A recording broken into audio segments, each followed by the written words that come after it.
Indian folklore में पाए जाने वाले तरह तरह के डीमंस के ऊपर मेरी इस 14 एपिसोड्स की लिमिटेड सीरीज में आपका स्वागत है। ये इस सीरीज का दूसरा एपिसोड है। भेड़िया। वेयरवुल्व्स यानी आधा मानव और आधे वुल्फ के बारे में कहानियां हर एक कल्चर और देश में पाई जाती है। भारत में इस जीव का नाम है आदम भेड़िया। इंडिया में आदम भेड़ियों की ज्यादातर कहानियां हिमालय से सटे राज्यों से आती है।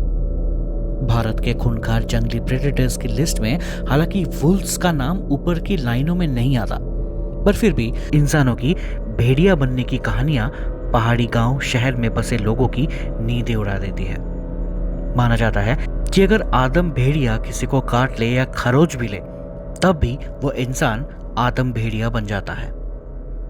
वैसे तो नॉर्मल वक्त में ये इंसान के रूप में ही रहते हैं, पर पूर्णिमा की रात ये अपने भेड़िए वाले रूप में आ जाते हैं।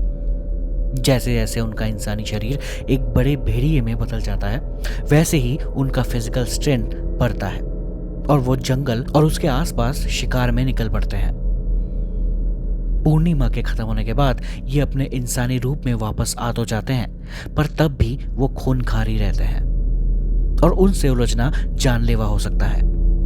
एक आदम भेड़िए की लंबी जिंदगी होती है।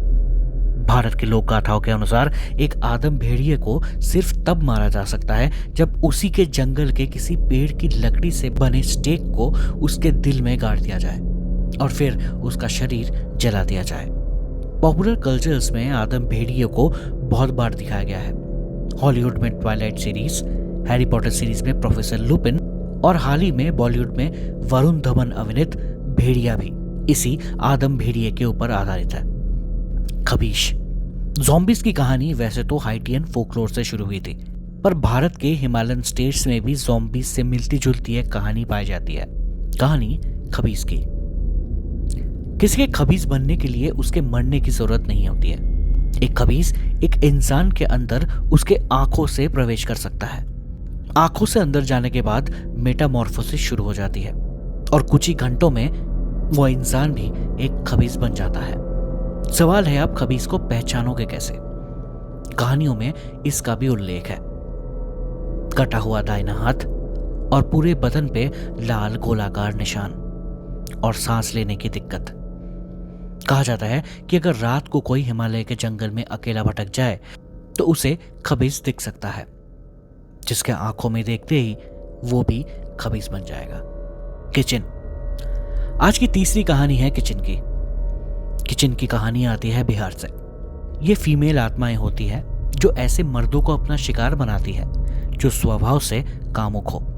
ये आत्माएं खुद भी कामुक होती हैं और अपने शिकार को मारती नहीं, बल्कि इनसे जबरदस्ती यौन संबंध बनाई जाती है। कहानियों के मुताबिक ये ऐसी औरतों की आत्माएं हैं जो जीते जी सेक्सुअल इंटरकोर्स से वंचित रही हों। कोलिवाई पिसासु। चौथे भूत की खोज में चलते हैं दक्षिण भारत, तमिलनाडु। नाम कोल्लिवाई पिसासु। ये जमीन के अंदर से एक आग के गोले के रूप में प्रकट होते हैं। ये ज्यादातर कब्रिस्तान, शमशान घाट, कूड़ेदान में पाए जाते हैं। कहानियों के मुताबिक असली रूप में देखने में भी भयंकर होते हैं। ये काली चमड़ी, बड़ी लाल आंखें, फुली हुई शिराएं।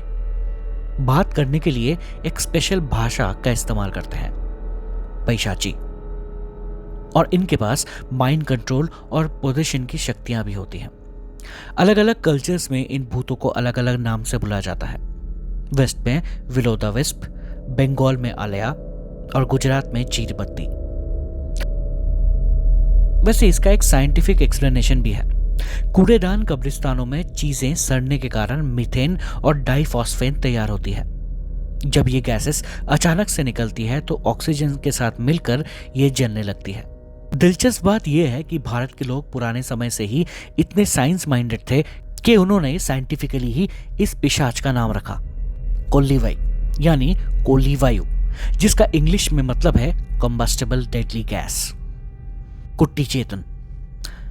कुट्टी चेतन से मिलने के लिए हमें चलना पड़ेगा दक्षिण भारत के ही दूसरे राज्य केरला में। कुट्टी चेतन ऐसे लोगों की आत्माएं होती हैं जिनकी डेथ अननेचुरली हुई हो या किसी ट्रेजिक इवेंट से हुई हो, जैसे सुसाइड, एक्सीडेंट। कहा जाता है कि काले जादू की मदद से लोग कुट्टी चेतन का इस्तेमाल अपने काम के लिए कर सकते हैं। पर इसके लिए कुट्टी चेतन पैसा या खून या दोनों ही ले लेते हैं। अगर काम होने के बाद कुट्टी चेतन को वादे के मुताबिक चीज ना दी जाए तो वो फरियादी को बहुत ही दर्दनाक मौत भी देते हैं। केरला में कुट्टी चेतनों को पूजा भी जाता है, गार्जियन एंजल्स की तरह। ज्यादातर जौहरी या सोने के व्यापारी उनको अपने धन की रक्षा के लिए बुलाते हैं। मालंडू। हमारे आज की आखिरी कहानी आ रही है दक्षिण भारत के वेस्टर्न घाट्स के इलाके से। मालंडू एक ऐसा डीमन है जिसके नाम से माएं अपने बच्चों को डराती हैं कि अगर वो शैतानी करेंगे, पढ़ेंगे नहीं, लोगों को परेशान करेंगे या रात होने से पहले घर नहीं लौटेंगे तो एक लंबे बाल और सफेद बालों वाला भूत घोड़े पे चढ़कर आएगा और उन्हें ले जाएगा।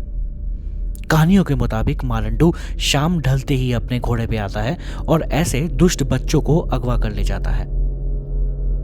मुझे इस कहानी से वैसे अमिताभ बच्चन की भूतनाथ रिटर्न्स की याद आई, बस वहां घोड़ा नहीं था और बच्चन साहब से बच्चे डरते नहीं थे। आज के लिए इतना ही।